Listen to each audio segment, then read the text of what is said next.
प्यारे साथियों को नमस्कार। मैं हूं डॉक्टर अम्बरीश शुक्ल। आप सबका बेहद स्वागत है आपके अपने चहेते संस्थान में। साथियों, आज हम लोग बहुत ही महत्वपूर्ण प्रश्नों की श्रृंखला पर चर्चा करने वाले हैं। आज हम लोग हिंदी के 70 महत्वपूर्ण प्रश्न करेंगे और 30 प्रश्न हम लोग जीएस के करेंगे। तो जो लोग एलटी ग्रेड का एग्जाम देना चाहते हैं वो पूरे 100 प्रश्न देख सकते हैं। असिस्टेंट प्रोफेसर का जो लोग एग्जाम देंगे वो पूरे 100 प्रश्न देख सकते हैं, और जो केवल टीजीटी पीजीडी का एग्जाम देते हैं वो 70 प्रश्न तक देखेंगे। साथियों, अगर आप एलटी ग्रेड जैसी प्रवक्ता, assistant professor, GD, KVS, NVS, EMRS, NVS और इसके अलावा किसी अन्य राज्य के टीजीटी, पीजीटी, बीपीएससी इत्यादि के लिए कक्षा लेना चाहते हैं तो आप हमें व्हाट्सएप करके हमारी कक्षाओं को ले सकते हैं। हमारा नंबर है 9628559537। रिकॉर्डेड और लाइव कोर्सेज दोनों तरह के कोर्सेज उपलब्ध है कोर्सेज में। चलिए शुरू करते हैं आज का पहला सवाल। तो फटाफट आप लोग कमेंट बॉक्स में आ जाइए। और एक दुखद बात यह है कि जो प्रश्न मैं पर डे छोड़ता हूं आपके लिए, किस सवाल का उत्तर आप लोग जो है कमेंट बॉक्स में दीजिएगा, तो कोई उत्तर देता नहीं है। मुझे यह लगता है कि आप लोग ये सोचते होंगे कि उत्तर दे ही देंगे तो हमारा क्या हो जाएगा। ठीक है, तो ऐसा मत क्या करिए। एक सवाल का जवाब आपको देना रहता है प्रतिदिन, वो आपसे मैं अपेक्षा रखता हूं। तो बहुत बड़ी बात नहीं है, आप सब चाहें तो उसका जवाब दे सकते हैं। तो थोड़ा सा समय निकाल के एक सवाल जब मैं आपके लिए छोड़ता हूं तो उसका जवाब आप सब खोज के दिया करिए। ठीक है, तो चलिए साथियों शुरू करते हैं आज का ये खुशनुमा कारवां। देखते हैं कौन कौन आ चुके हैं। तो आशीष आ चुके हैं, रीता, सपना, संयोगिता, अरुणदीप, रेखा और सुमन, प्रियंका, आभा, कल्पना, मनोज और रेखा, प्रतिभा। चलिए, तो सभी साथी आ चुके हैं। आप सबका बेहद स्वागत है आपके चहेते संस्थान में। आज का सबसे पहला सवाल है।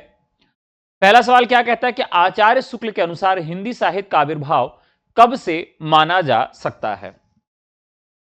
चलिए देखिए, सारे प्रश्न की डिटेलिंग तो मैं आपको नहीं बताता, लेकिन कुछ प्रश्न ऐसे होते हैं जिनकी व्याख्या या डिटेलिंग मैं आपके सामने करता हूं। ठीक है, तो चलिए आज का जो पहला सवाल है आप इसका जवाब दीजिए। रामचंद्र शुक्ल का हिंदी साहित्य का इतिहास अत्यंत महत्वपूर्ण हो जाता है, जिससे संबंधित प्रश्न आपके यहां पूछे जाते हैं। चलिए, तो रामचंद्र शुक्ल ने जो आदिकाल, भक्तिकाल, रीतिकाल इत्यादि का विभाजन किया, उसको आप जरूर याद रखिएगा किस तरह से उन्होंने विभाजन किया है। हम सबसे पहले बात करें अगर आदिकाल की, तो रामचंद्र शुक्ल ने आदिकाल को कितने भागों में विभाजित किया है। तो प्रकरण 1 में उन्होंने सामान्य परिचय दिया है। क्या दिया है? सामान्य परिचय। कई बार प्रश्न पूछा गया है रामचंद्र शुक्ल का जो पुस्तक है उस पुस्तक में किस प्रकार से उन्होंने प्रकरण में क्या रखा है। फिर उन्होंने प्रकरण 2 में अपभ्रंश काव्य को रखा है। किसको रखा है? आदिकाल के प्रकरण 2 में उन्होंने क्या रखा है? तो प्रकरण 2 में उन्होंने अपभ्रंश काव्य को रखा है। प्रकरण 3 में उन्होंने क्या रखा है? तो उन्होंने देश भाषा काव्य रखा। क्या रखा है? देश भाषा काव्य का विभाजन करके रखा है। और सबसे अंत में उन्होंने देश भाषा काव्य के अंतर्गत ही जो आदिकाल की शुरुआत है वो मानी है, और उसका नामकरण क्या किया? वीर गाथा काल किया। यानी वीर गाथा काल की शुरुआत रामचंद्र शुक्ल कहां से मानते हैं? तो प्रकरण 3 से मानते हैं, देश भाषा काव्य के अंतर्गत मानते हैं। और प्रकरण 4, फिर प्रकरण 4 देते हैं जिसमें उन्होंने फुटकल रचनाओं को रखा है। तो देखिए 2-3 प्रश्न यहां से बनते हैं कि रामचंद्र शुक्ल ने विद्यापति को कहां रखा है। तो विद्यापति को उन्होंने फुटकल रचनाओं के अंतर्गत प्रकरण 4 में रखा है। उन्होंने वीरगाथा काल की शुरुआत कब की? तो देश भाषा काव्य प्रकरण 3 के अंतर्गत किया है। ठीक है, अब इसके अलावा अपभ्रंश काव्य की चर्चा कहां पर करते हैं? तो अपभ्रंश काव्य की चर्चा वो प्रकरण 2 में करते हैं। अब आज का जो सवाल है उसका सही जवाब क्या होगा साथियों? तो राइट आंसर हो जाएगा, वो कहते हैं प्राकृत की अंतिम अपभ्रंश अवस्था से हिंदी का आविर्भाव माना जाना चाहिए। तो इसका राइट आंसर हो जाएगा सी। अगला सवाल, अपभ्रंश के प्रथम महाकवि कौन थे? अपभ्रंश के प्रथम महाकवि कौन थे? अब देखिए, अपभ्रंश के महाकवियों की बात करें तो पहला नाम आता है स्वयंभू का। किसका नाम आता है? स्वयंभू का आता है। स्वयंभू राम कथा के लिए जाने जाते हैं और इन्हें राम कथा के आधार पर इन्हें वाल्मीकि और कृष्ण कथा के आधार पर व्यास कहा गया। अपभ्रंश राम कथा यानी कि स्वयंभू ने जो राम कथा लिखी उस रचना का नाम क्या है? पौमचर्यु है। ध्यान रखिएगा, पौमचर्यु। लेकिन एक रचना इसी से मिलती जुलती है, उस रचना का नाम है पौमचरियम। पौमचरियम, चरियुम या चरियम ऐसा कह सकते हैं। तो एक वर्ण के अंतर से रचना बदल जाती है। अब प्रश्न यह पूछा जाता है कि जो पौमचर्यु रचना है यह रामकथा से संबंधित है, इसमें कितने कांड हैं, यानी पौमचर्यु में कुल कितने कांड हैं, या कौन सा कांड पौमचर्यु में आता है और कौन सा कांड नहीं आता है?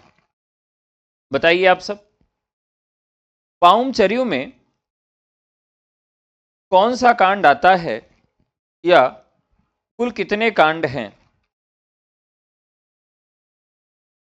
देखिए, पौमचर्यु क्या है? रामकथा पर आधारित है और इसमें 92 सर्ग थे, 16 सर्ग उनके पुत्र ने जोड़े थे। अब अगर इसमें सर्ग पूछे तो ये कई बार प्रश्न पूछा जाता है, इसमें सर्ग कितने थे? तो 5 सर्ग थे, ठीक है, यानी 5 कांड थे, सर्गों की संख्या 92 थी। 92 सर्ग और 5 कांड, सही बात है। 5 ही कांड थे या 7 कांड थे? चलिए वो भी मैं आपको बता देता हूं। देखिए, ये बहुत महत्वपूर्ण सवाल है। पौमचर्यु की जो रचना की गई इसमें 12,000 पद हैं। अगर इसमें पदों की संख्या पूछा जाए तो इसमें एक बहुत बड़ा ग्रंथ है, लगभग 12,000 पद इसमें देखने के लिए मिलते हैं और इसे पद्मचरित के नाम से भी जाना जाता है।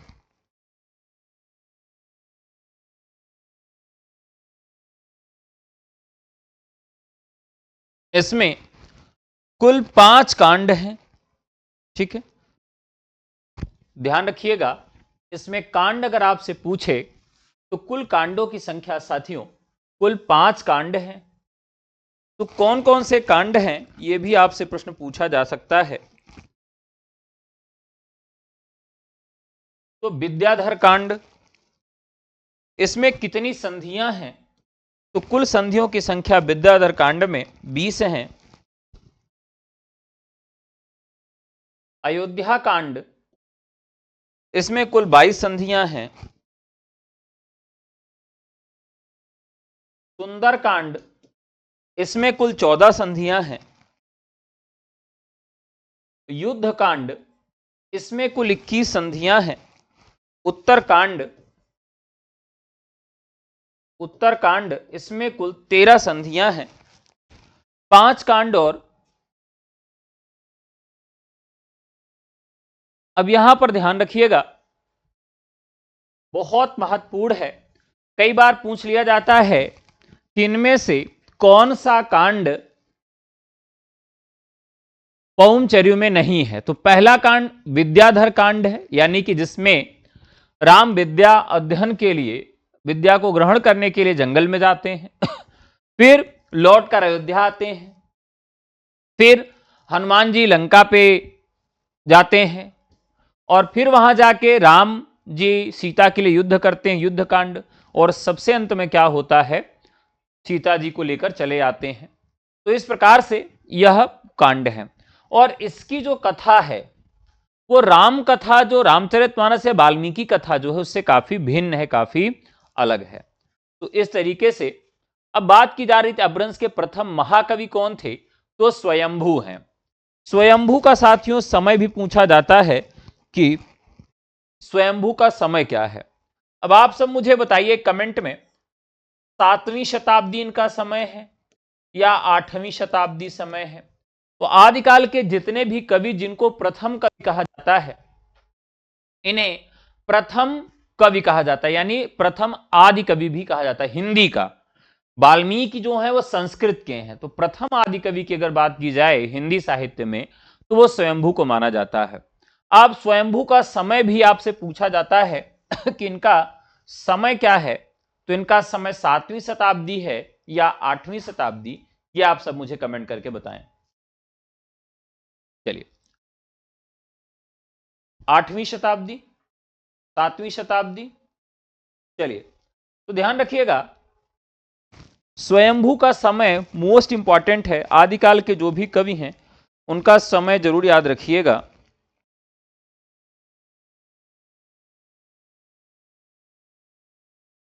जो स्वयंभू का समय है, इनका समय लगभग 7वीं से 8वीं के बीच में माना जाता है। ठीक है, पद्मचरित का जो लेखन काल है वो 734 है। ठीक है, तो यानी कि 7वीं शताब्दी हम इनका समय मान सकते हैं। ठीक है, हिंदी का प्रथम महाकाव्य कौन सा है? तो पृथ्वीराज रासो हिंदी का प्रथम महाकाव्य माना जाता है। ठीक है,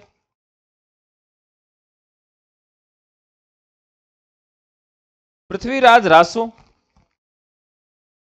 जो ग्रंथ हैं,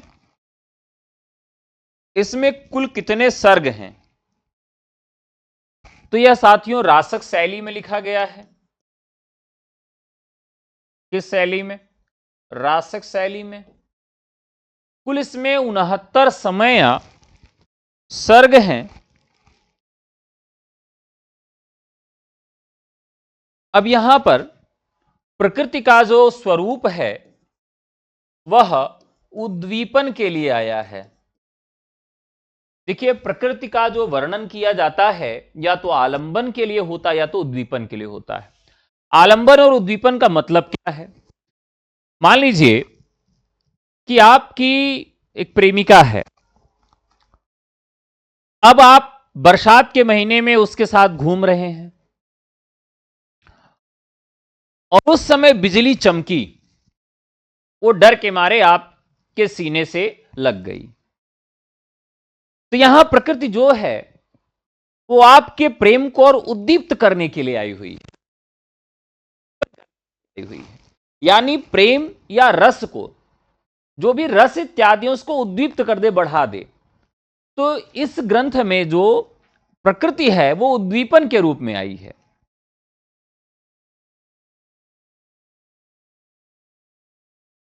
हाँ, प्रिय प्रवास जो है खड़ी बोली का प्रथम महाकाव्य है और ये हिंदी का है। हाँ,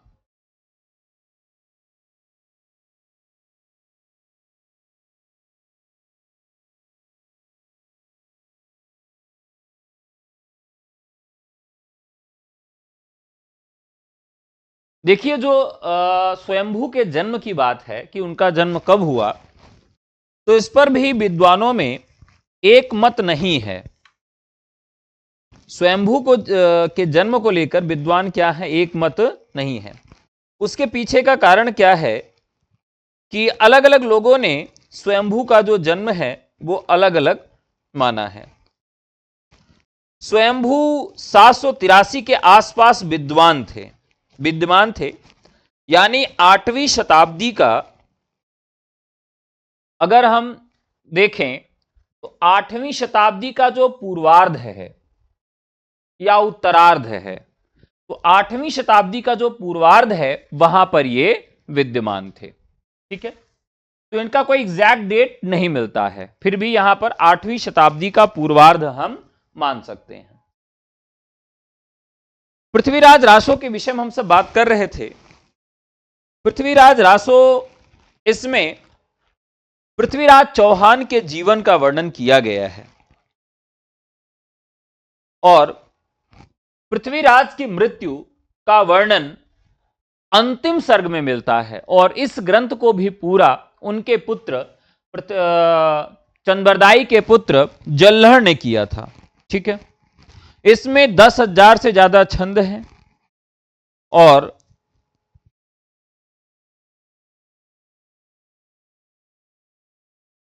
पृथ्वीराज रासो जो है इसमें कवित्त, दूहा, त्रोटक, भाटराव, इत्यादि ने किया है। ठीक है, ध्यान रखिएगा।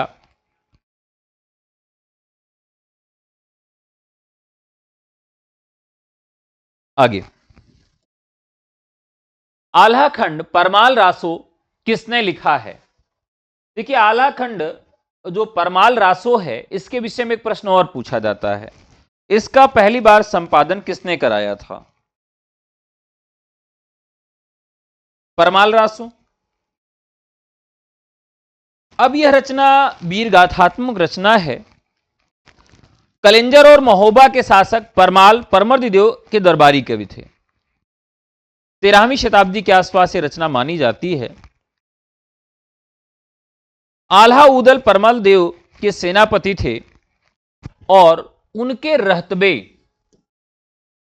52 लड़ाइयां,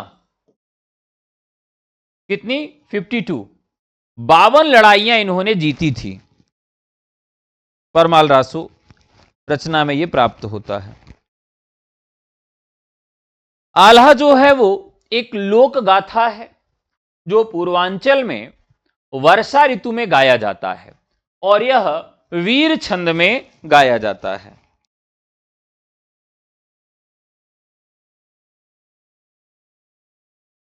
इसमें बुंदेलखंड की शौर्य गाथा का वर्णन मिलता है।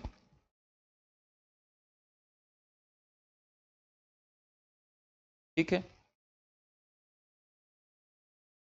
युद्धों का इस तरह से वर्णन यहां मिलता है कि मानो लगता है कि युद्ध आपके सामने ही लड़ा जा रहा है।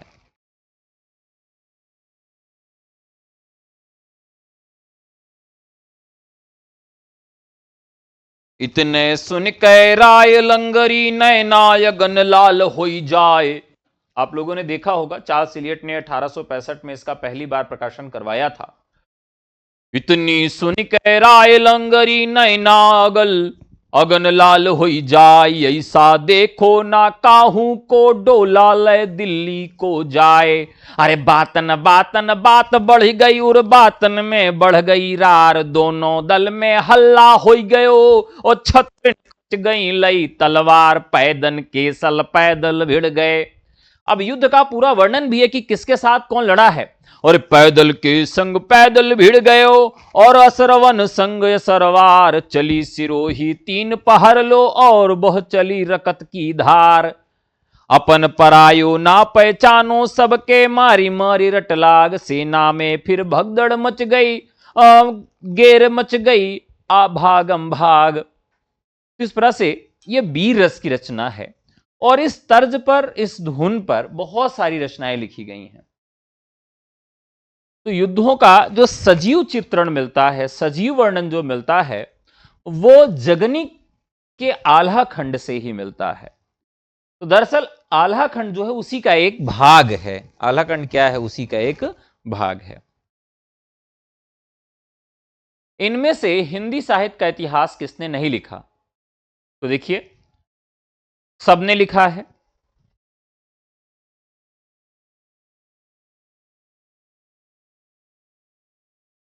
नगेंद्र ने संपादित किया है, बाकी सब ने हिंदी साहित्य का इतिहास लिखा है। 12 बरस लो कुकुर जीवे और 13 लो जिए सियार, बरस 18 छत्री जीवे आगे जीवन को धिक्कार। बोलो। अब यहां पर इस पंक्ति को देखिए तो बड़ा आपको वीर रस मिलेगा। और महुबे वारन की सेना में विजय पताका रही फहराए, तेगा चटके बर्दवान के कटकट गिरे सघुरवन ज्वान, कज्जल दल सी सेना उमड़े जोधा काट करे खरयान, धरती धम के दल बादर से धूरा आसमान गहराए, अकले उदला की धमकन में सबरो दल रैन बैन हो जाए। अब देखिए, इनके यहां विवाह का भी वर्णन जो होता है उसमें भी वीर रस है। मुझे नहीं लगता कि पत्नी से जब मिलते रहे होंगे ये वीर योद्धा, तो पत्नी से कैसे मिलते रहे होंगे मुझे तो नहीं समझ में आता। लेकिन जब देखिए कि विवाह का वर्णन है और पालकी जो है वो इनके द्वार पर पहुंच गई है। आल्हा का विवाह हो गया और रानी सुगना की पालकी राजभवन में पहुंची और सारे राजभवन में आनंदोत्सव मनाने लगे। कैसे वर्णन है, चली पालकी रानी सुनमा की, महुबे अंदर पहुंची जाए, परछिन करके फिर बहुरा को मोहन महल लई बिलाए। अब देखिए जो परछन है, आप देखिए तो हम लोगों के यहां भी परछन होता है। पूर्वांचल में अगर आपने कभी विवाह में गए हैं, विवाह में सम्मिलित हुए हैं, तो आप देखिए तो वहां परछन होता है। जब बहू जाती है तो पहले परछन होता है। चली पलकी रानी सुनमा के, महुबे अंदर हुए जाए, परछन करके फिर बहुरा को मोहन मलन गई लिवाए। और माय दिखलाए हो पंचाहर, नौलखा दयो पहराए। पहुंची तुरंत नौलखा हार पहुंचा दिया और मुंह दिखलाई सबके देवे, सुनमा मन में हो रही सिहाय। मोतिन चपके चुमके पानी, किले नौबत दई घराए। श्री गणेश की पूजा करके आल्हा खाऊ दो पहराए। बांधो मोर बनायो बरना, नारी मंगल रही रहाय। अब पहुंचे तुरंत जो है नौलखा हार पहना दिए, तुरंत गणेश की पूजा करवा दिए और तुरंत सब लोग मुंह दिखाई देने लगे। मतलब दुल्हन को बैठने भी नहीं दिए, तुरंत जो है सारा काम एकाएक चलने लगा। एक मिनट का मौका नहीं है, दुल्हन बैठो नहीं, पहले मुंह दिखाई करवा लो, गणेश की पूजा करवा लो। दुल्हन ना दुल्हन अभी बैठो नहीं, अभी सब कुछ करवा लो, अभी बाद में समय नहीं मिला, तुरंत आल्हा लड़े चले जाई हैं। श्री गणेश की पूजा करके आला खाऊ दो पहराए। बांधो मोर बनायो बरना, नारी मंगल रही गाय। राजा परमाल गए कचहरी, दय खजाने मुंह खुलवाए। अब राजा परमाल तुरंत भाग गए कचहरी। मतलब इतना फटाफट हो रहा है जैसे मतलब हम का ही बताएं भाई। लेकिन अब जो भी कहें वो क्या कहें, इस प्रकार का युद्ध हो ही रहा है। विवाह भी युद्ध के बिना पूरा होता ही नहीं था। जैसे आजकल जो विवाह है बिना युद्ध के नहीं पूरे होते हैं, लड़ाई हो ही जाती है, सब दारू पी के एक दूसरे का डांस करते हैं और लड़कियां छेड़ते हैं और बवाल हो ही जाता है अंत में। तो उन दिनों भी युद्ध की ऐसी ही स्थिति थी।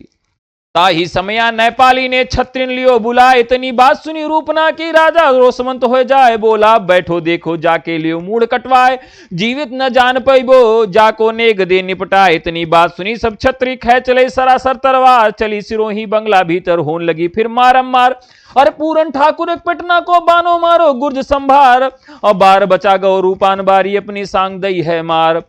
पहलो ग्रास लियो आल्हा ने जोग दई तलवार चलाए, बाह पकड़ ली ने उदल ने उग और गोज खयो दो गिराए। दूसर ग्रास लियो आल्हा ने भोगा लई खींच तलवार, हाथ पकड़ तब देव ने भोगा दाओ धरन पे डार। भैया ऐसा विवाह है, मतलब क्या कहा जाए। विवाह हो रहा है और किसके लिए लड़ाई हो गई, नेपालियों से नेग के लिए लड़ाई हो गई। नेग चार जो होता है उस नेग चार के लिए लड़ाई हुई और ये पूरा का पूरा जो है मामला फिसल गया। तो इसकी पंक्तियां पूछी जाती है, सारी पंक्तियां मैंने इसलिए पढ़ा कि अब जो ट्रेंड है केवल यहीं तक नहीं पूछा जाता कि 12 बरस लोग कुकुर जिए, इसके अलावा भी पंक्तियां पूछी जाती हैं। तो आप अगर कभी सुने रहेंगे तो आप इसका जवाब दे सकते हैं। अगला, इनमें से कौन सी राजस्थान की बोली नहीं है। देखिए राजस्थान की जो बोलियां हैं उसमें मामा मेवा लेकर जयपुर गए, 4 बोलियां हैं। मालवी, मेवाती, जयपुरी, ठीक है, मारवाड़ी। तो यहां पर बुंदेली जो है वह नहीं है। कर्म शब्द की व्युत्पत्ति किस प्रक्रिया से हुई है, कर्म शब्द की व्युत्पत्ति किस प्रक्रिया से हुई है बताइए। देखिए कुछ शब्द ऐसे हैं जो प्रक्रिया संस्कृत से शुरू हुई, संस्कृत से चलते हुए उन्होंने यात्रा की, पाली, प्राकृत, अपभ्रंश और फिर वो हिंदी तक पहुंचे। हिंदी तक पहुंचने में ज्यादातर शब्दों का जो रूप है वो बदल गया। जैसे हमने यहां शुरुआत किया दुग्ध से और सभी भाषाओं में पहुंचते पहुंचते यहां पर दूध हो गया। वैसे कुछ शब्द ऐसे हैं जो पूरी तरह से नहीं बदले, वो थोड़ा बहुत संस्कृत का भी रूप लिए रहे। तो जो संस्कृत के थोड़ा बहुत रूप लिए और थोड़ा बहुत हिंदी में बदले, वो ऐसा शब्द है कर्म। ठीक है, हमारे यहां एक शब्द था कर्म, कर्म शब्द था, कर्मण्यवाधिकार से संस्कृत का शब्द था।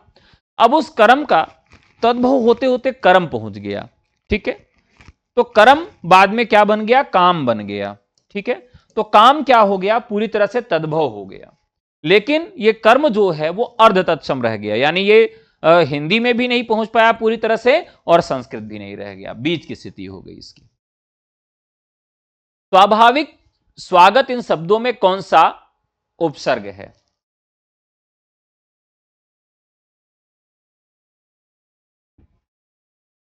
तो स्वाभाविक में स्वा और स्वागत में भी सु है, सुधन आगत बराबर स्वागत। हिंदी का पहला दैनिक समाचार पत्र कौन सा था? हिंदी का पहला दैनिक समाचार पत्र कौन सा था?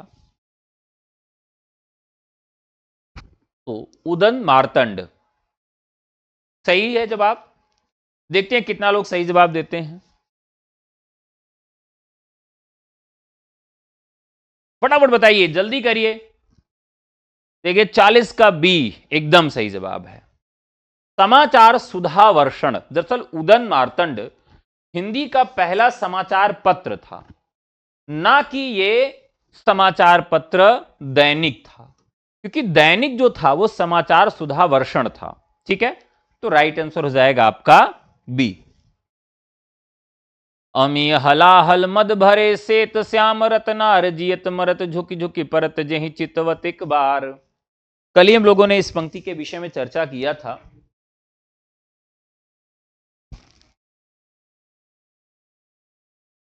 चलिए,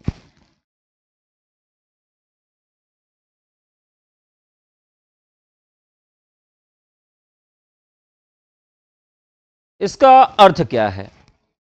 रसलीन का दोहा है, इसमें उत्प्रेक्षालंकार का प्रयोग किया गया है। तो अंग दर्पण जिसकी रचना 1737 में हुई थी, इसमें कुल 180 दोहे हैं। तो अमी हलाहल मद भरे श्याम रतनार जियत मरत झुकी झुकी परत जेहि चितवत एक बार। ऐसा क्या है कि जिसको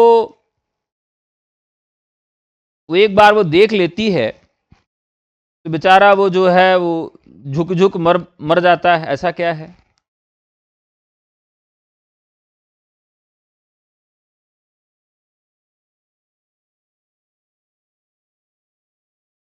बहुत सारे लोग इसको कहते हैं कि ये बिहारी का दोहा है, लेकिन यह अंग दर्पण से लिया गया है। ध्यान रखिएगा कि यह कई बार पूछ लिया जाता है कि यह पंक्ति कहां से ली गई है, तो ये अंग दर्पण से ली गई है। अगला, इनमें से किस कवि ने लक्षण ग्रंथ नहीं लिखा? अब देखिए लक्षण ग्रंथ का मतलब क्या होता है। देखिए, जिसने काव्यशास्त्रीय परंपरा के आधार पर कुछ नियम बनाए और उन नियमों को स्पष्ट करने के उदाहरण लिखे। तो जो उदाहरण, जैसे मान लीजिए मैंने कोई नया अलंकार बनाया और उस अलंकार की सिद्धि के लिए कोई उदाहरण ग्रंथ लिखा, तो यहां पर क्या है कि जिसने लक्षण ग्रंथ नहीं लिखे। लक्षण ग्रंथ का मतलब है कि जिसने नियम बनाया और उस नियम को स्पष्ट करने के लिए उदाहरण वाला जो ग्रंथ लिखा, वही लक्षण ग्रंथ हो गया। तो देव, पद्माकर, भूषण और बिहारी, जिसमें देव, पद्माकर और भूषण इन सब ने लक्षण ग्रंथ लिखे, लेकिन बिहारी ने केवल बिहारी सतसई लिखी।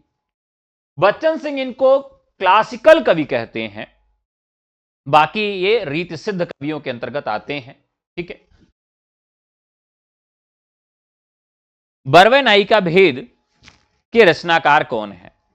बरवे नायिका भेद एक ऐसी रचना है जिसमें बरवे छंद में 12 धन 7 19 छंदों का, 19 मात्राओं का एक छंद है और इसका नामकरण रहीम दास ने किया था। यह अवधि का अपना छंद है। बरवे नायिका भेद से ही प्रभावित होकर तुलसीदास ने बरवे रामायण नामक रचना लिखा था। तो यहां बरवे नायिका भेद की बात करें तो रहीम दास ने लिखा।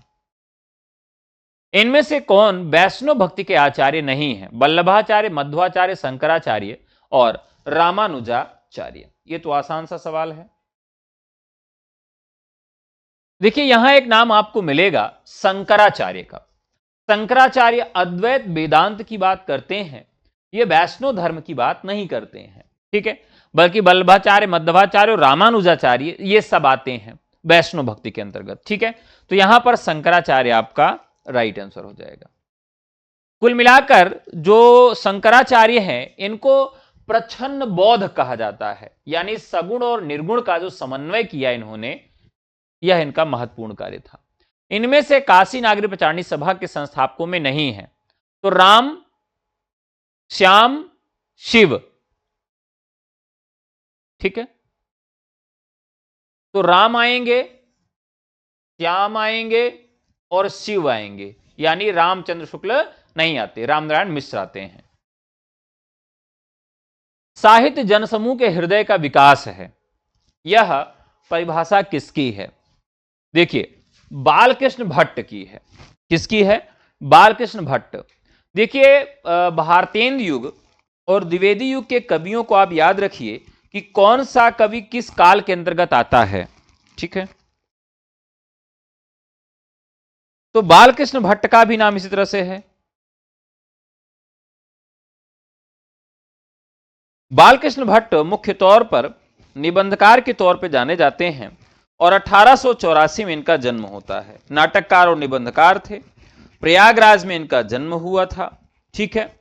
और इनकी जो रचनाएं हैं, साहित्य सुमन, आत्मनिर्भरता, चंद्रोदय, ये काफी महत्वपूर्ण है। और उपन्यास इनका नूतन ब्रह्मचारी, 100 अजान एक सुजान, बहुत महत्वपूर्ण उपन्यास है, ये कई बार पूछा गया है। और मौलिक नाटक इनका दमयंती स्वयंवर, बाल विवाह और चंद्रसेन है। वेणी संहार, मृच्छकटिका और पद्मावती इनका अनुदित नाटक है। तो यहां पर राइट आंसर हो जाएगा बालकृष्ण भट्ट। प्रसादकृत प्रलय की छाया की विषय वस्तु के केंद्र में है, ध्यान रखिएगा, महत्वपूर्ण प्रश्न है। तो रानी कमलावती का पश्चाताप, प्रलय की छाया में रानी कमलावती का पश्चाताप जो है इसमें विषय वस्तु में है।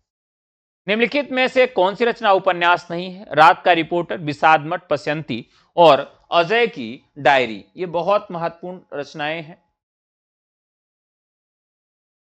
चलिए, इसमें एक काव्य है, ठीक है।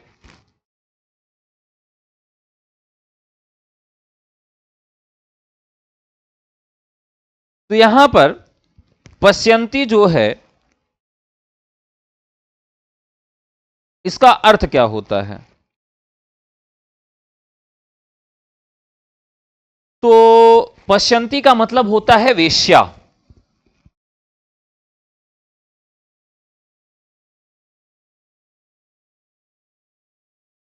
ठीक है, अब यहां आपको बताना है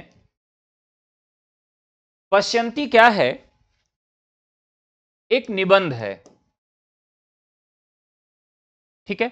बाकी रात का रिपोर्टर, विषाद मठ और अजय की डायरी, ये उपन्यास है। किसका है ये? धर्मवीर भारती का। अगला सवाल, शीलवती सुरेंद्र वर्मा के किस नाटक की पात्र है? शीलवती, देखिए यहां पर एक निबंध है, सॉरी एक नाटक है, जिसका पात्र आपको जरूर याद रखना चाहिए, ठीक है।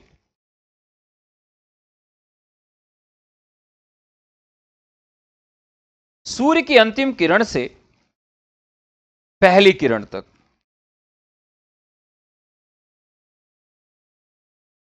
ये बहुत ही प्रभावशाली नाटक है। इसमें धर्मशास्त्रों की वर्जनाएं आज के दौर में प्रासंगिक नहीं है, इस प्रकार का वर्णन देखने के लिए मिलता है। तो यहां पर इसके पात्रों की बात की गई है।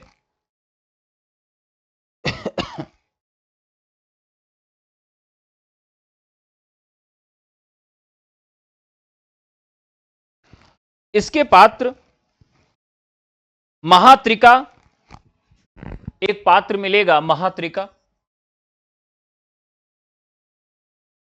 एक पात्र मिलेगा शीलवती। तो शीलवती जो है वो रानी के रूप में यहां पर मिलती हैं। उक्काक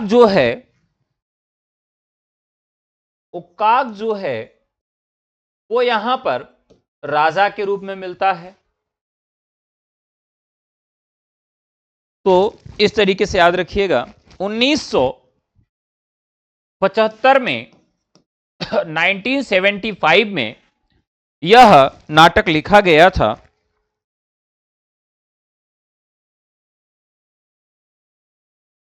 ओक्काक, महात्रिका, सीलवती और प्रथ्योस के बीच में यहां पर चर्चा मिलती है। एक पात्र यहां पर और याद रखिएगा, प्रथ्योस। कई बार इसके पात्र पूछे गए हैं, इसलिए यह महत्वपूर्ण है।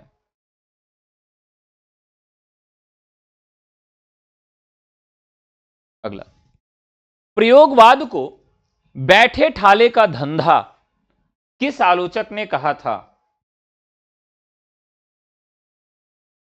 प्रयोगवाद को बैठे ठाले का धंधा नंद दुलारे बाजपेयी। स्थापना और तर्क है, कविता मनुष्य के हृदय को स्वार्थ संबंधों के संकुचित दायरे से ऊपर उठकर लोक सामान्य भाव भूमि पर प्रतिष्ठित करती है, क्योंकि कविता संकुचित आत्मा और प्रशस्त लोक का समन्वय है। कौन सा कथन सही है और कौन सा कथन गलत है, यह बताना है। ए तो सही है, लेकिन यह कविता संकुचित आत्मा और प्रशस्त लोक का समन्वय नहीं करती है, यह गलत है। तो ए सही है और आर गलत है। निम्नलिखित में कौन सा युग्म असंगत है? विषाद मठ, अमृतलाल नागर, विश्वबाहु परशुराम, चतुर्सेन शास्त्री, अंतिम अरण्य, निर्मल वर्मा, मैयादास की माड़ी, मोहन राकेश। यहां पर मैयादास की माड़ी जो रचना है यह मोहन राकेश की नहीं है। मैयादास की माड़ी यह राजा जो है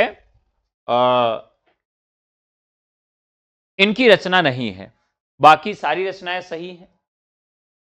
अब यह किसकी रचना है? मैयादास की माड़ी। आप सब बताइए। जी हां, एकदम राइट आंसर होगा, भीष्म साहनी की रचना है ये, 1988 की। निम्नलिखित में से कौन सा युग असंगत है? तिरस्कृत मोहनदास नैमिषराय, अन्य से अनन्या प्रभा खेतान, जूठन ओम प्रकाश वाल्मीकि, हादसे रमणिका गुप्ता। तिरस्कृत जो है वो मोहनदास नैमिषराय की नहीं है, बाकी अन्य से अनन्या प्रभा खेतान की है, जूठन ओम प्रकाश वाल्मीकि की है, हादसे रमणिका गुप्ता की है। तिरस्कृत जो रचना है यह आत्मकथा है दलित जीवन की, सूरजपाल चौहान। कैसे याद रहेगा? देखिए, गर्मियों के समय में हम तिरस्कृत कर देते हैं सूरज को, ठीक है, तो ऐसे याद रहेगा। निम्नलिखित में कौन सा युग्म संगत है? आह वेदना मिली विदाई, सखियों मुझसे कहकर जाते, एक बार बस और नाच तू श्याम, सुमित्रानंदन, दुख सबको मांझता है निराला। तो इसमें बताना है आपको कौन सा संगत है। आह वेदना मिली विदाई जयशंकर प्रसाद के नाटक से है।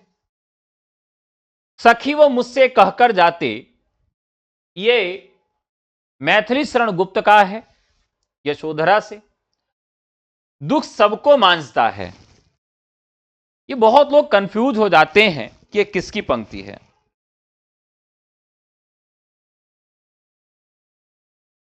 दुख सबको मांझता है अज्ञे की है। इंद्रधनुष रौदे हुए 1954 से रचना ली गई है।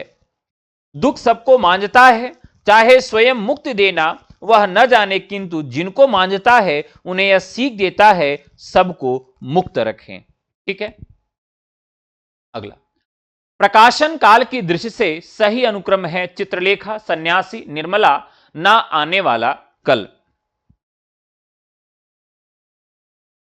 देखिए, मैं पर डे एक सवाल आपके लिए छोड़ता हूं, इसलिए छोड़ता हूं कि आप इन रचनाओं की डेट खोजेंगे, लिखेंगे, तो आपको इन रचनाओं की डेट याद हो जाएगी।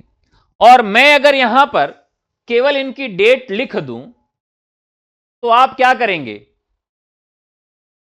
तुरंत भूल जाएंगे। तो इसलिए मैं क्या करता हूं कि एक प्रश्न पर डे डेट वाला जो महत्वपूर्ण डेट है उसको छोड़ता हूं कि कमेंट बॉक्स में आप इनका उत्तर लिखेंगे। चलिए एक बार मैं फिर आपको बता देता हूं, दिखा देता हूं। 1934 की एक रचना है इसमें, निर्मला, ना आने वाला कल, चित्रलेखा, सन्यासी, इन सब की डेट आपको याद रखनी है और इसको कमेंट बॉक्स में लिखना है। ठीक है, छोड़ता हूं ये प्रश्न। कालक्रम की दृष्टि से निम्नलिखित पत्रिकाओं का सही अनुक्रम क्या है?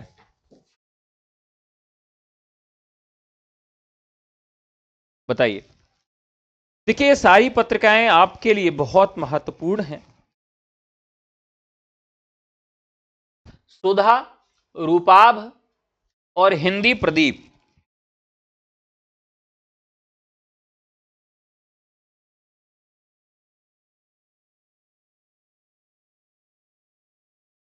चलिए बताइए। देखिए, यहां पर जो भी पत्रिकाएं हैं मोस्ट इंपॉर्टेंट है। जैसे अब इन पत्रिकाओं की डेट तो आपको मालूम होनी चाहिए। कई बार हमको इन पत्रिकाओं की डेट नहीं मालूम होती है। सुधा 1929, दुलारे लाल भार्गव, मासिक लखनऊ। ठीक है, इसी तरीके से एक पत्रिका है हिंदी प्रदीप, रूपाप पत्रिका 1983 की है। सॉरी, रूपाप जो है 1938 की है, पंत की। और यहां पर एक पत्रिका आई है हिंदी प्रदीप। हिंदी प्रदीप जो है बालकृष्ण भट्ट की है, 1884 की है, 87 की है या 88 की है? बताइए। काफी महत्वपूर्ण पत्रिका है और यह भारतेंदु युग की महत्वपूर्ण पत्रिका है। कृति 1958 नरेश मेहता की पत्रिका है। कृति 1958 नरेश मेहता की है। 1877 में हिंदी प्रदीप बालकृष्ण भट्ट की पत्रिका है। तो सब हो गया। सुधा दुलारे लाल भार्गव 1929, रूपा भट्टा 1938 पंत, कृति नरेश मेहता और हिंदी प्रदीप 1877 बालकृष्ण भट्ट। तो इस तरीके से आप इसको क्रम में लगा सकते हैं। तो इस तरह से क्या हो जाएगा, 29 के बाद 38, फिर 58, फिर 77, क्रम में ही है। कालक्रम की दृष्टि से लक्ष्मी नारायण लाल के नाटकों का सही अनुक्रम क्या होगा? ठीक है, अब यहां क्या बताना है, जो इनके प्रमुख नाटक हैं उनका हमें क्रम निर्धारित करना है। बताइए।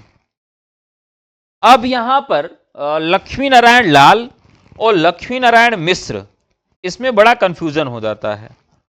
तो लाल के हिसाब से इनके नाटकों को हम याद रखेंगे कि लक्ष्मी नारायण लाल। तो लक्ष्मी नारायण लाल, इनका एक नाटक है कलंकी।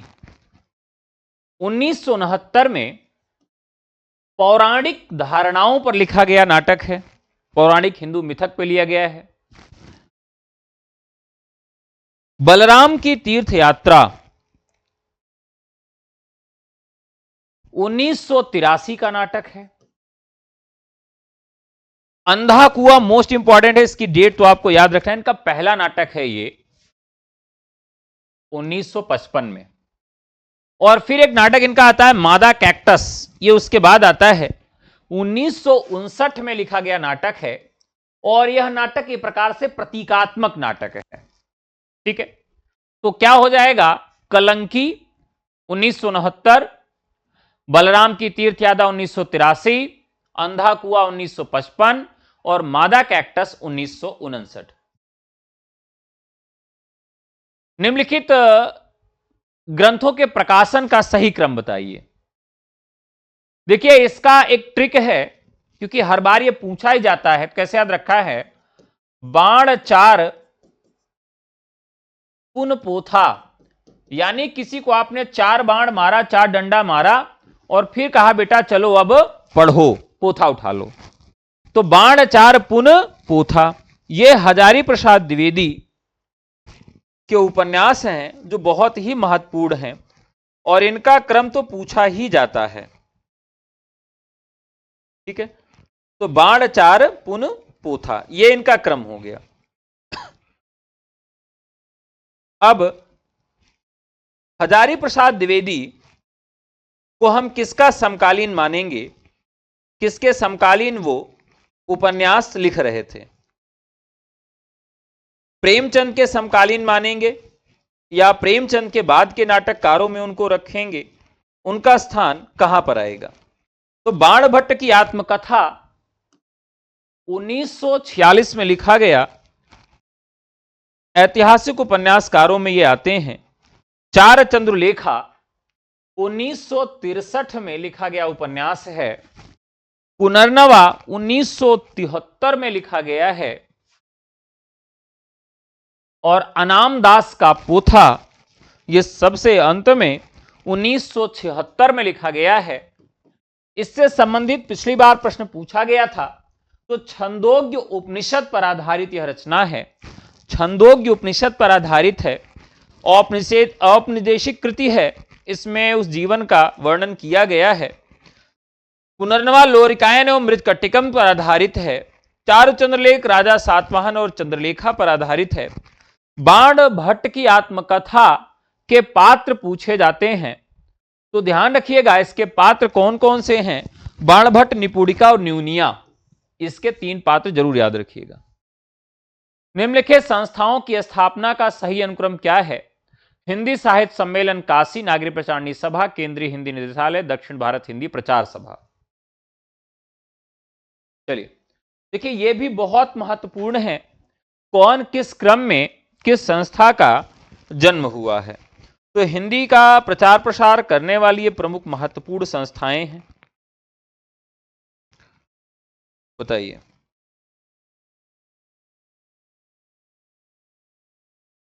तो किस संस्था का जन्म किस तरीके से होता है?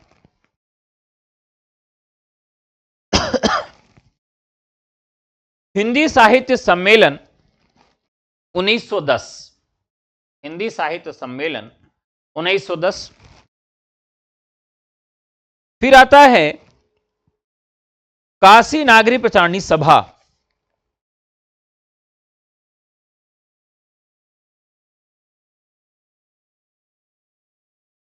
बताइए। नागरिक प्रचारणी सभा ये थोड़ा सा पहले उसके आ जाता है, यानी 1893 में। केंद्रीय हिंदी निदेशालय, दक्षिण भारत हिंदी प्रचार सभा। दक्षिण भारत हिंदी प्रचार सभा 1915 में इसका समय आता है। केंद्रीय हिंदी निदेशालय कहां पर है ये?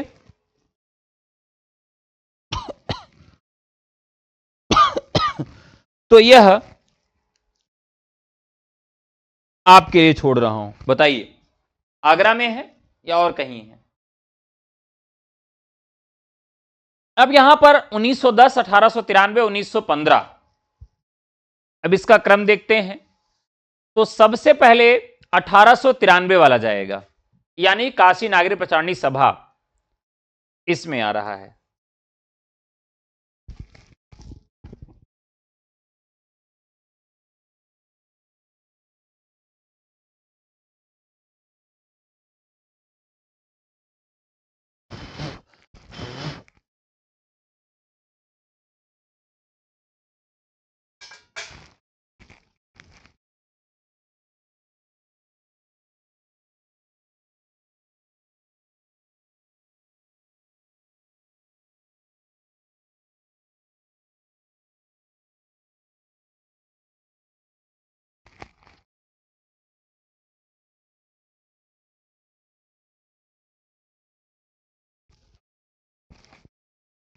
क्षमा करिएगा साथियों।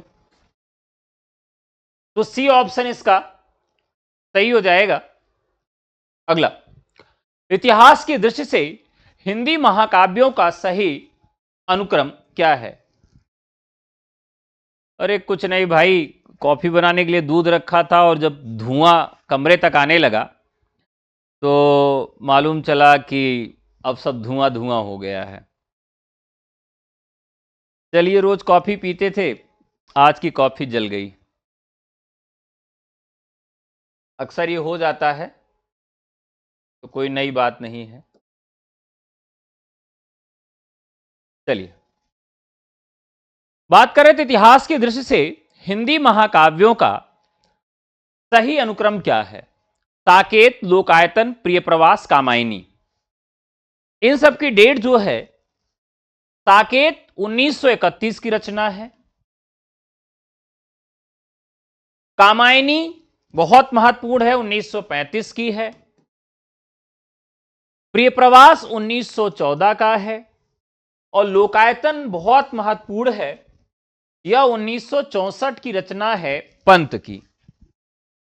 तो इस तरीके से हम इसको याद कर सकते हैं।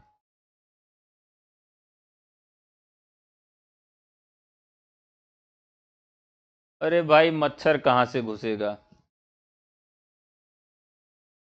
चलिए, तो 1931, 1964, 1914 और 1935 ये हो जाएगा। विद्यानिवास मिश्र ने अपने किस निबंध संग्रह के प्रकाशकीय में लिखा है, मैं रेती में अपनी डोंगी नहीं चलाना चाहता, ना ही जमीन के ऊपर बने रूंधे तालाब में छपकोरी खेलना चाहता हूं। बताइए। तो राइट आंसर हो जाएगा चितवन की छाह। क्या हो जाएगा?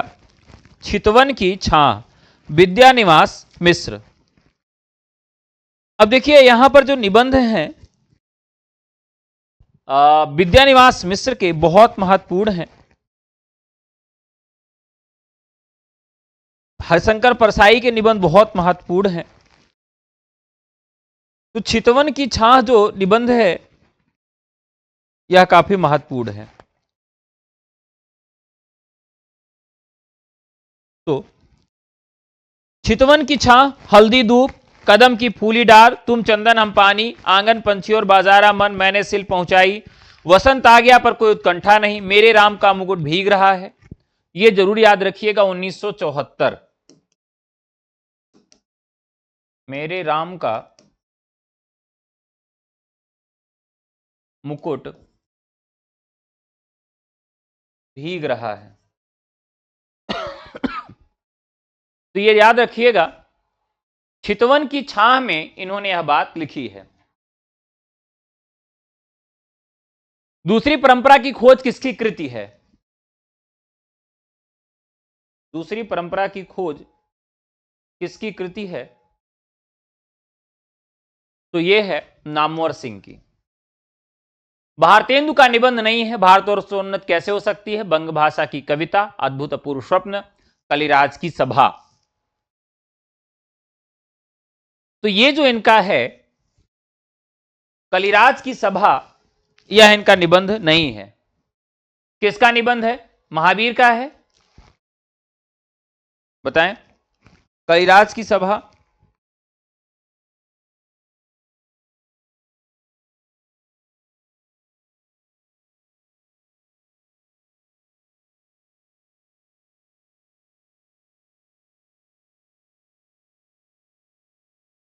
ठीक है, बालकृष्ण भट्ट राइट आंसर। यानी कि इसके रचनाकार कौन है? बालकृष्ण भट्ट हैं। और भारतेंदु का निबंध कौन सा नहीं है? कलिराज की सभा। कामायनी का प्रकाशन वर्ष है, लेखन वर्ष और प्रकाशन वर्ष में काफी कंफ्यूजन रहता है, तो ध्यान रखिएगा, प्रकाशन वर्ष 1935। वह एक और मन रहा राम का, जो न थका जो नहीं जानता दैन्य नहीं जानता विनय, काव्यांश में राम की किस विशेषता की ओर संकेत किया गया है? तो यहां पर राम की कर्मशीलता, यानी वो अपने कर्म से डिगे नहीं। राम की शक्ति पूजा कविता की प्रारंभिक पंक्ति है, प्रशमित है वातावरण निमित्त मुखासंघ कमल। बहुत बढ़िया, यह भी रचना है, राम की शक्ति पूजा।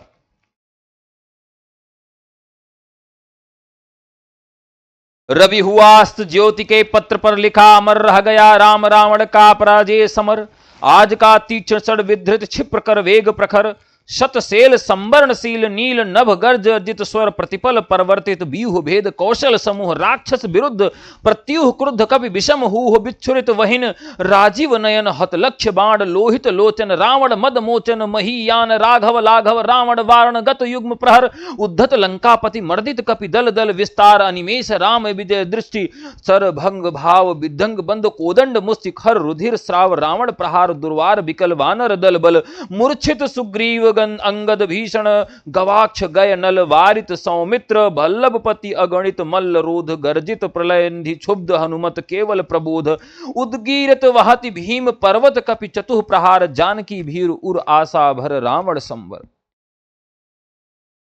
इस तरह की जो पंक्ति है आप उसको पढ़िए तो ऐसा लगता है जैसे वास्तव में युद्ध की कोई बात चल रही है। तो यहां पर रवि हुआ अस्त ज्योति के पत्र पर लिखा अमर, रह गया राम रावण का अपराजय समर। यह इसकी पंक्ति है और यहां से इसकी शुरुआत होती है। धिक जीवन जो पाता ही आया विरोध, राम का यह कथन किसके जीवन की त्रासदी है? धिक जीवन जो पाता ही आया ही विरोध, धिक जीवन जो सदा। अब देखिए यहां पर धिक्कार रहे स्वयं को, यह बहुत महत्वपूर्ण पंक्ति है। धिक जीवन जो पाता ही आया विरोध, इसमें स्वयं निराला का जीवन आता है।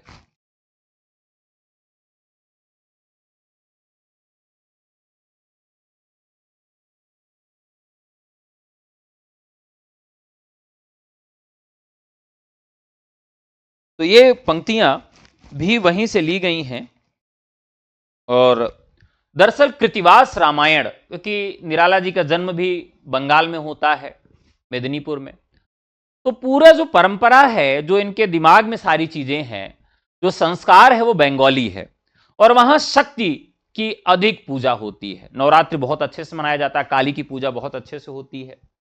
तो यहां पर भी धिक जीवन जो पाता ही आया विरोध, इसमें निराला का भी जीवन देखिए बहुत कठिनाइयों से कष्टों से भरा पड़ा है, तो अपने को ही वो रख रहे हैं। गोदान का गोबर किस वर्ग का प्रतिनिधित्व करता है?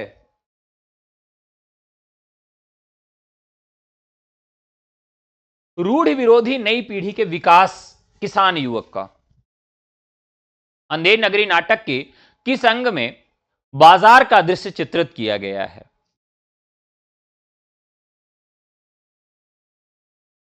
बताइए।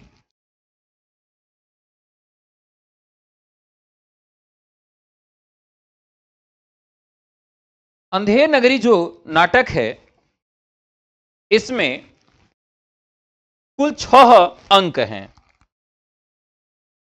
पहला अंक, दूसरा अंक, पहले अंक में बाहर का वर्णन है यानी बाह्य का वर्णन है, दूसरे में बाजार है, तीसरे में जंगल है, चौथे में राजसभा है, पांचवें में आरण्य है, छठवें में शमशान का वर्णन किया गया है। इस प्रकार से कुल 6 इसमें दृश्य हैं। अब यहां सही उत्तर आपको देना है बी, दूसरा। अंधेरे में कविता में कवि बैंड की दबी हुई और धीमी ध्वनि सुनकर जब घर की गैलरी से बाहर देखता है तो उसे सड़क पर क्या दिखाई देता है? मरे हुए व्यक्ति का छत बिछत सौ, सॉरी, जब वो बाहर देखता है तो उसे क्या दिखाई देता है? मरी और खींची हुई काली जीभ। सी, निम्नलिखित में कौन सा विकल्प सुमेलित नहीं है? कौन सा विकल्प सुमेलित नहीं है? भारत दुर्दशा, भारत दुर्दशा ये क्या है? यह नाटिका नहीं है, कल ही मैंने बताया था, नाट्य रासक या लास्य रूपक है। फणीश्वरनाथ रेणु की प्रसिद्ध कहानी लाल पान की बेगम के संबंध में कौन सा कथन सही नहीं है? जंगी की पतोहू गौना 3 माह पहले हुआ था। बिरजू के बप्पा का गांव का कोयरी टोला है। चंपिया बाजे न मुरलिया गीत गाती है। कहानी में चंपिया की उम्र 25 वर्ष है। कहानी में जो चंपिया की उम्र है वो 25 वर्ष नहीं है, वो छोटी सी बच्ची है वो, ठीक है। अंधा युग के नाटक के अंकों के नाम और उनके शीर्षकों के नाम के संबंध में और आपको बताना है कि अंधा युग नाटक जो है इसके शीर्षक क्या हैं।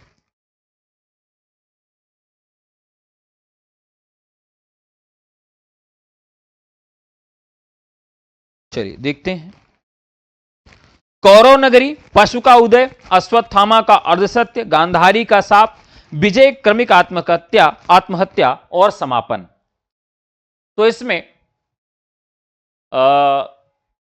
असुमेलित विकल्प का चयन करना है, किस अंक में कौन नहीं है।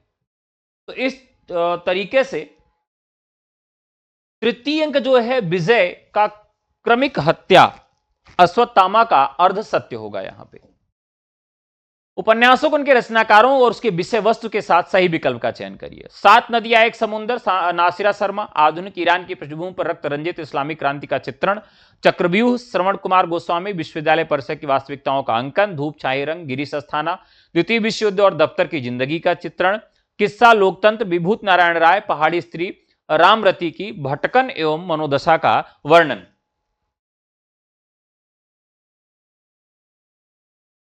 देखिए यहां पर क्या करना है, कौन सा विकल्प सही नहीं है। किस्सा लोकतंत्र, बाकी सारे जो सही हैं।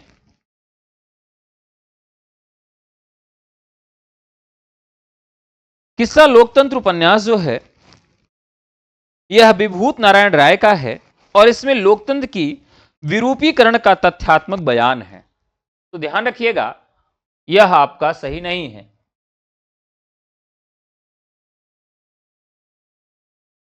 हिंदी साहित्य में पहली बार संयुक्त रूप से 3 लेखकों ने त्रिमूर्ति नाम से मीठी चुटकी नामक उपन्यास लिखा। त्रिमूर्ति में निम्नलिखित में से कौन उपन्यासकार सम्मिलित नहीं है? ऋषभ चरण जैन, भगवती प्रसाद वाजपेयी, बाबू जगदम्बा प्रसाद वर्मा और शंभु दयाल सक्सेना।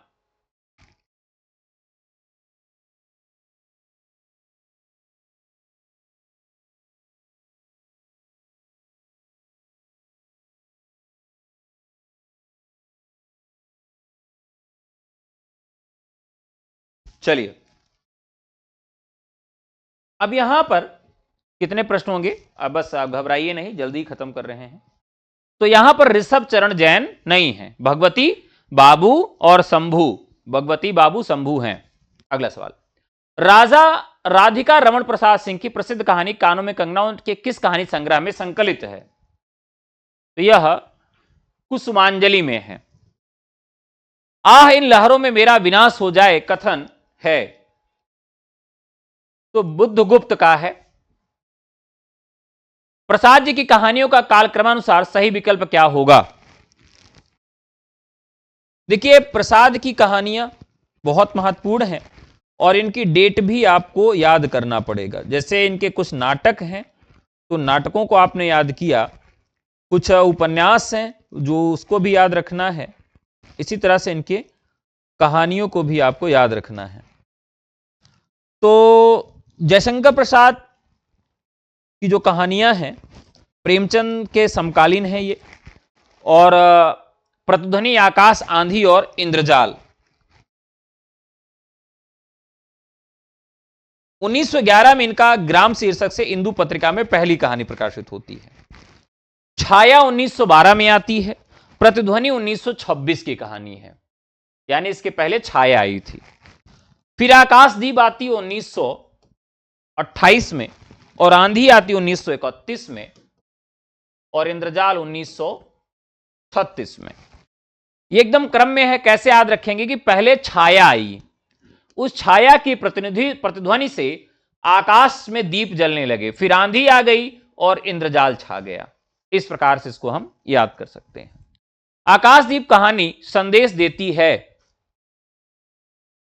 आकाशदीप कहानी संदेश देती है प्रेम और घृणा के द्वंद्व का, नारी अंतर्द्वंद एवं मनोदशा का, और कर्तव्य निष्ठा नारी का चित्रण, यानी 1, 2, 3 का। प्रेमचंद की वह कहानी जो इटली के महान देशभक्त मोजिन को केंद्रित करके लिखी गई है, मोजिन को केंद्रित करके लिखी गई है, सांसारिक प्रेम और देश प्रेम, यह कहानी। हिंदी के किस आलोचक ने देवरानी जेठानी की कहानी को हिंदी का प्रथम उपन्यास माना है? तो यह गोपाल राय ने। इनमें से कौन सी महिला कथाकार हिंदी की नहीं है? तो महाश्वेता देवी जानते हैं, उड़िया की हैं, उड़िया लेखिका हैं ये। कमलेश्वर द्वारा रचित कहानी नहीं है, राजा निर्बंसिया, मांस का दरिया, एक और जिंदगी, कस्बे का आदमी। तो एक और जिंदगी मोहन राकेश की है। इनमें से कौन मनोविश्लेषणवादी कथाकार नहीं है? जैनेन्द्र, चतुरसेन शास्त्री, लचन जोशी और अज्ञेय। मनोविश्लेषणवादी तो चतुरसेन शास्त्री को हम ऐतिहासिक में रखते हैं, ये नहीं है। राजेंद्र यादव की कहानी है जहां लक्ष्मी कैद है, मोस्ट इंपॉर्टेंट कहानी है। निम्नलिखित में कौन सा कहानी संग्रह प्रेमचंद का नहीं है? कौन सा कहानी संग्रह प्रेमचंद का नहीं है? मोहब्बत की राहें, बाकी सब प्रेम पच्चीसी, प्रेम द्वादशी, सप्त सरोज,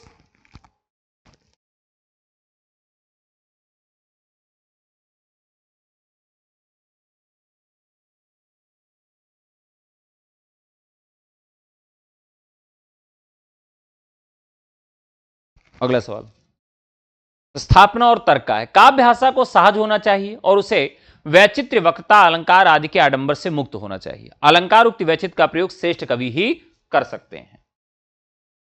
देखिए यहां पर क्या है कि काव्य भाषा को सहज होना चाहिए, उसे वैचित्र, वक्रता और अलंकार आदि से आडंबर से मुक्त होना चाहिए, ऐसा नहीं है। यह कवि के ऊपर निश्चित करता है कि वो किस तरह की रचना लिख रहा है। अलंकार उक्त वैचित्र का प्रयोग श्रेष्ठ कवि ही कर सकते हैं, यह ठीक है, यानी ए गलत है और आर सही है। मिथक जाति स्मृति पर आधारित होते हैं, इसलिए मिथक को विकासशील माना गया है। मिथक देखिए, मिथक जो है जातीय स्मृति पर आधारित तो ठीक है, लेकिन ये विकासशील नहीं होते हैं, ए सही है, आर गलत है। प्रेमचंद के वरदान नामक उपन्यास प्रेमचंद के उर्दू उपन्यास पर आधारित है। तो इनके उपन्यासों को ट्रिक से मैं याद करवाता हूं। तो देखिए ध्यान रखिएगा, वरदान जब देते हैं तो क्या होता है, ऐसा लगता है कि ईश्वर के हाथ से रोशनी निकल रही है, तो ईसार यहां लिखा हुआ है, जलता हुआ, ऐसे हाथ रहता है उसमें जलती हुई रोशनी बाहर आती है, तो जलवाए ईसार, ऐसे याद रखेंगे। गोदान का कौन सा पात्र प्रेमचंद का ही प्रतिरूप माना जाता है? कौन सा पात्र? तो ये प्रोफेसर मेहता। ताई नामक कहानी की गणना हिंदी की श्रेष्ठ कहानियों में की जाती है, इस कहानी के लेखक हैं कौशिक। प्रबंध प्रतिमा किसका निबंध संग्रह है? प्रबंध प्रतिमा, चाबुक, अलग अलग निबंध है, याद रखिएगा। प्रबंध प्रतिमा किसका निबंध संग्रह है?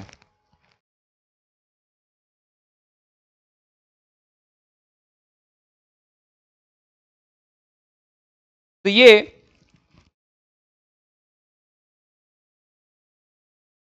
किसका है?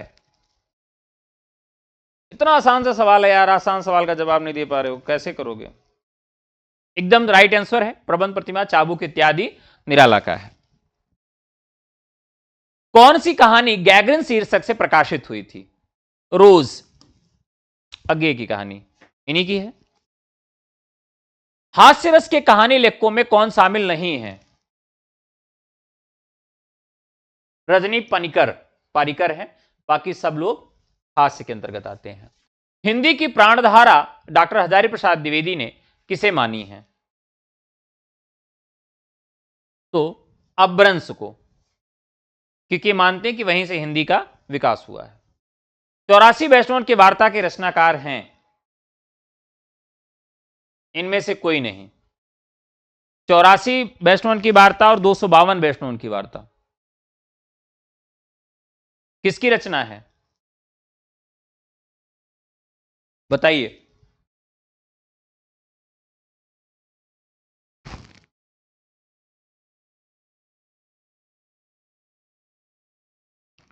चौरासी वैष्णव की वार्ता।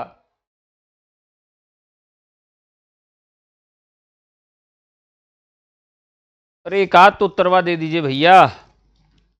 गोकुलनाथ, ठीक है।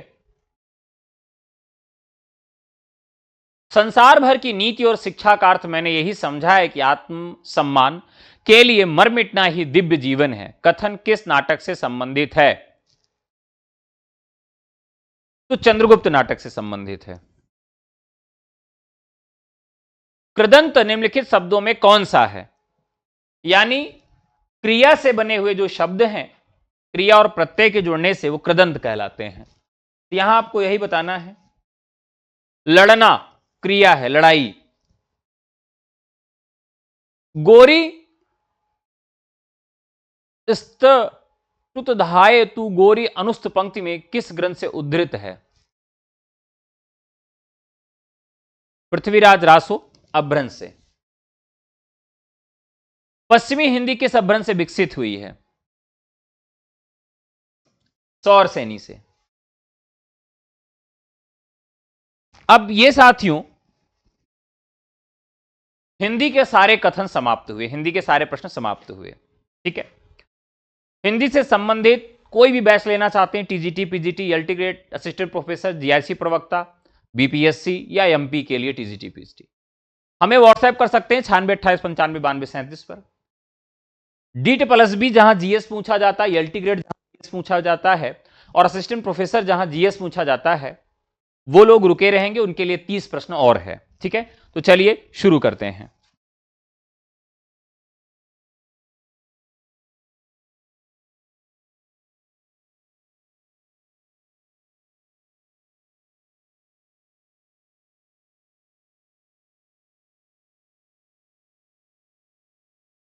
इंटीग्रेटेड सर्किट चिप का विकास किसने किया है? इंटीग्रेटेड सर्किट चिप का विकास किसने किया है? तो राइट आंसर हो जाएंगे सीवी रमन, आईसी चिप का। इंटीग्रेटेड सर्किट चिप आईसी पर किसकी परत होती है? आप लोग के आईसी खराब हो जाते हैं, आईसी बिगड़ जाती है, जल जाती है, तो उस पर जो चिप पर किसकी परत होती है? तो निकिल की परत चढ़ाई जाती है। किसकी परत चढ़ाई जाती है? निकिल पर। निम्नलिखित में से दूध को दही में स्कंदित करने वाला एंजाइम कौन सा होता है? दूध से दही क्या बनाता है? तो पेप्सिन, रेजिन और सीट्रेट। तो रेनिन होता है। यह क्या करता है? दूध को दही में स्कंदित कर देता है, बदल देता है। प्राकृतिक रबर किसका बहुलक है? प्राकृतिक रबर किसका बहुलक है? यह काफी प्रश्न अच्छा है। आइसोप्रीन। अब यह क्या होता है?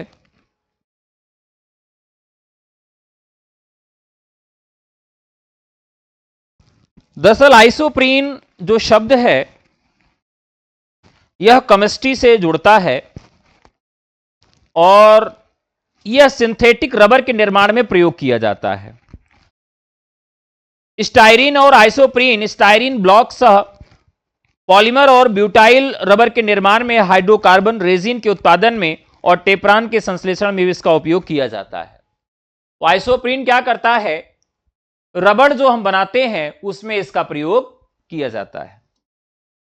कक्षा में विद्यार्थियों को संबोधित करते समय अध्यापक द्वारा ध्यान में रखे जाने वाले महत्वपूर्ण तथ्य को चिन्हित करिए। सानिध्य से बचना, वाक स्वराघात परिवर्तन, वाक मॉड्यूल, यह ध्यान रखना है कि इसमें चेंजेस आते रहे, परिवर्तन होता रहे। विश्वविद्यालय अनुदान आयोग ने अंतरा विश्वविद्यालय विज्ञान केंद्र इंटर यूनिवर्सिटी सेंटर फॉर यौगिक साइंसेस की स्थापना किस राज्य में की है? तो कर्नाटका में की है। ठीक है, यौगिक साइंसेस की। अभी ये करंट का क्वेश्चन है। यूआरएल है, यूआरएल है, क्या है ये? U for uniform, R for resource और एल का मतलब क्या होता है? लोकेशन। आप देखते हैं कोई भी वेबसाइट को कॉपी करते हैं तो वहां यूआरएल लिखा होता है। यूट्यूब का लिंक भी आप क्या करते हैं, कॉपी करते हैं तो वो भी यूआरएल होता है। तो ये हो जाएगा आपका यूनिफॉर्म रिसोर्स लोकेशन। सीपीयू के दो मुख्य अवयव हैं। क्या क्या अवयव हैं? एक कंट्रोल यूनिट है और एक उसका एएलयू है, जो उसके अंतर्गत अर्थमेटिक लॉजिकल यूनिट होता है। निम्नलिखित ग्रह युग्मों में से कौन बिना उपग्रह के है? बुध और शुक्र। देखिए इस पर कोई चंद्रमा भी नहीं है, इसका कोई चंद्रमा भी नहीं है। और इसके पीछे का कारण क्या है? देखिए यहां पर हमारा सूर्य है, सूर्य के बाद बुध, शुक्र, पृथ्वी, मंगल, बृहस्पति, शनि, अरुण, वरुण, यम, जिसको हटा दिया गया। सूर्य के नजदीक जितने भी ग्रह हैं उनमें सूर्य का प्रभाव रहेगा। तो यहां पर जो जवाब होगा बुध और शुक्र, ये एकदम नजदीक नजदीक है, तो ये बिना उपग्रह के हैं। झूमिंग कृषि किस जनजाति के लोग करते हैं? ठंडी के महीने में आप जानते हैं कि ये जो जंगल है उनको साफ कर दिया जाता है और साफ करने के बाद आग जला के उसमें खेती की जाती है। बहुत जगह हॉर्नबिल एक फेस्टिवल मनाया जाता है नागालैंड में। हॉर्नबिल एक पक्षी का नाम है। तो हॉर्नबिल पक्षी के पंखों को लोग लगा के इस तरह से करते हैं, अपना नाच गाना करते हैं। तो यहां पर क्या है कि झूमिंग कृषि किस जनजाति के लोग करते हैं, यह प्रश्न है। तो झूमिंग कृषि जो करते हैं वो खासी जनजाति के लोग करते हैं। कौन से जनजाति के लोग करते हैं? खासी जनजाति के लोग करते हैं। वैसे और भी जनजातियां करती हैं, लेकिन यहां पर जो उत्तर है वो है खासी जनजाति। खासी जनजाति जो होती है, मेघालय की खासी और जंतिया पहाड़ियों में रहते हैं। ये पुराने जातीय समूह में एक हैं। जनसंख्या इनकी लगभग 15 लाख है और ये मोन खमेर भाषा बोलते हैं। जीवित जड़ पुलों के लिए जाने जाते हैं और इसमें महिलाओं को पुरुषों से ज्यादा महत्व दिया जाता है। संगीत नृत्य का इनके यहां बहुत महत्व होता है और इनका जो मुख्य भोजन होता है, मेघालय के अनुसार आप जानते हैं वर्षा अधिक होती है तो चावल इनका मुख्य भोजन होता है। जैविक एवं अजैविक संगठकों के मध्य बिचौलिए का कार्य कौन करता है? जैविक और अजैविक, तो यहां पर क्या हो जाएगा? उत्पादक। उत्पादक जो होता है जैविक एवं अजैविक संगठकों के मध्य बिचौलिए का कार्य करता है। मानव संसाधन विकास मंत्रालय भारत सरकार द्वारा शुरू की गई योजना एनईएटी नीट निम्नलिखित में से किसका संक्षिप्त रूप है? आप सब जानते हैं, लगातार ये चर्चा में भी रहता है। तो ये क्या है? नेशनल एजुकेशन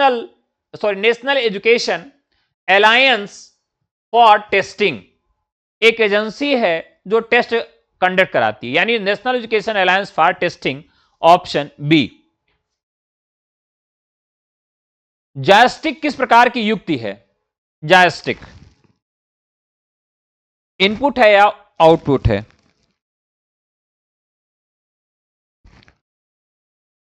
दरअसल जॉयस्टिक क्या होता है? एक इस प्रकार की आकृति होती है, एक ऐसा, ये तो कंप्यूटर में इसका प्रयोग किया जाता है। किसी धुरी पर घूमने वाली एक छड़ी से बना होता है जो अपने कोण या दिशा की सूचना उस उपकरण को देती है जो उसके नियंत्रण में होता है। कुल मिलाकर लोग गेम खेलने के लिए भी इसका प्रयोग करते हैं। तो यह क्या है? अंदर की ओर सूचनाओं को देने के लिए काम में आता है, इसलिए इनपुट है। ऐसा वायरस जिससे यूजर इंटरेक्शन के बिना ही एक कंप्यूटर से दूसरे में अंतरित किया जा सकता है, इसको क्या कहा जा सकता है? वर्म। तो वर्म क्या है? एक प्रकार का वायरस है, ठीक है।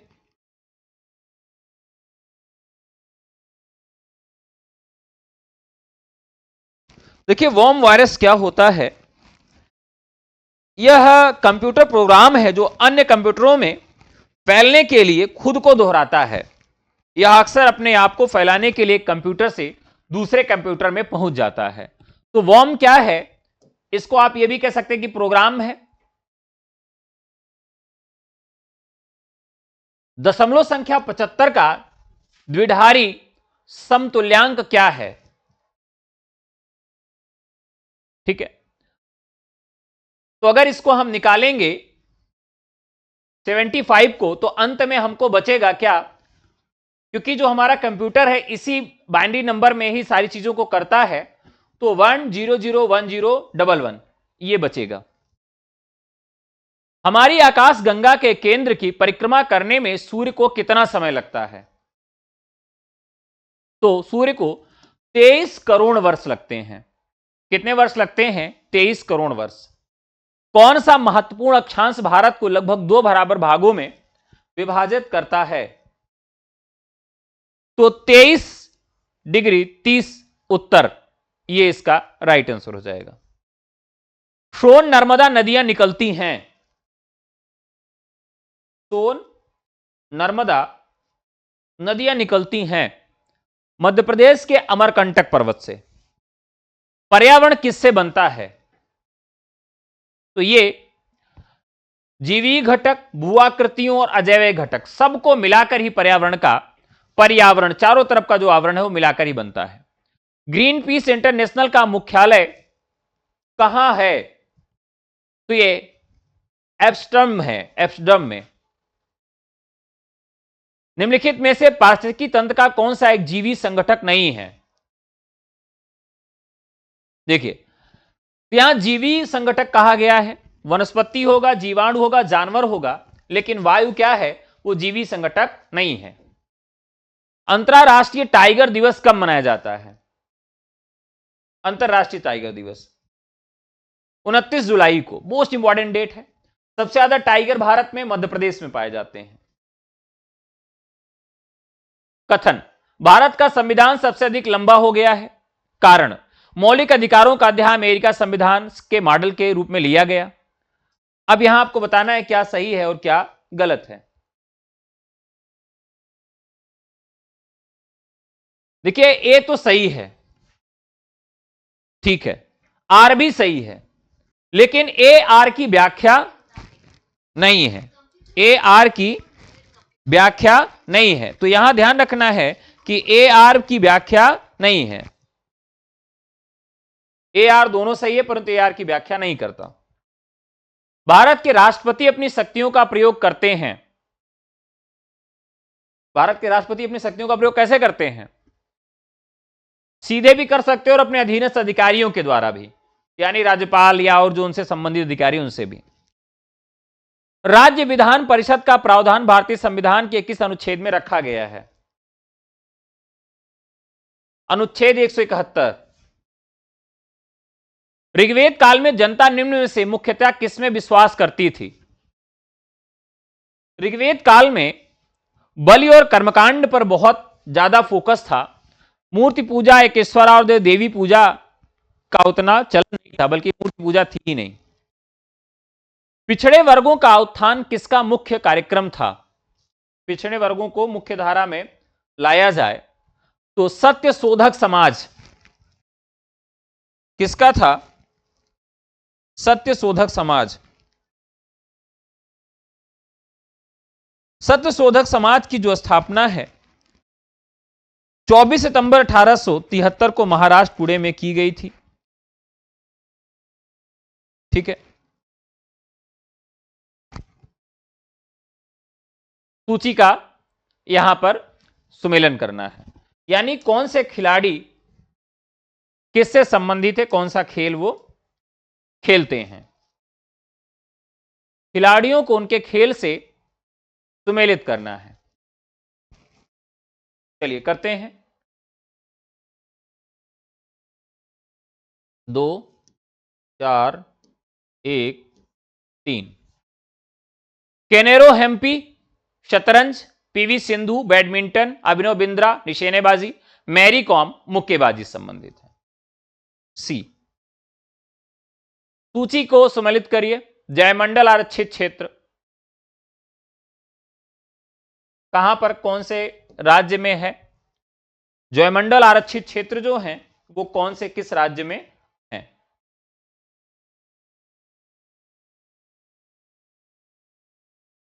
तो 4, 3, 5, 1। Simlipal Orissa, Dihang Dibang Arunachal Pradesh, Nokrek Meghalaya, cold desert Himachal Pradesh. Option D. यहां क्या करना है, कौन सी झील कहां पर है यह बताना है। साला झील, बड़खड़ झील, लोकटक झील और कालीवेली झील।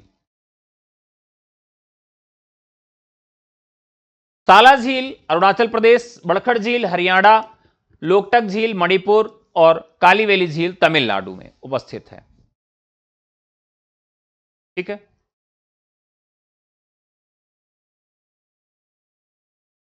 अब यहां पर आज हम लोगों ने 100 महत्वपूर्ण प्रश्न सॉल्व किए। आपको ये एपिसोड कैसा लगा जरूर बताइएगा।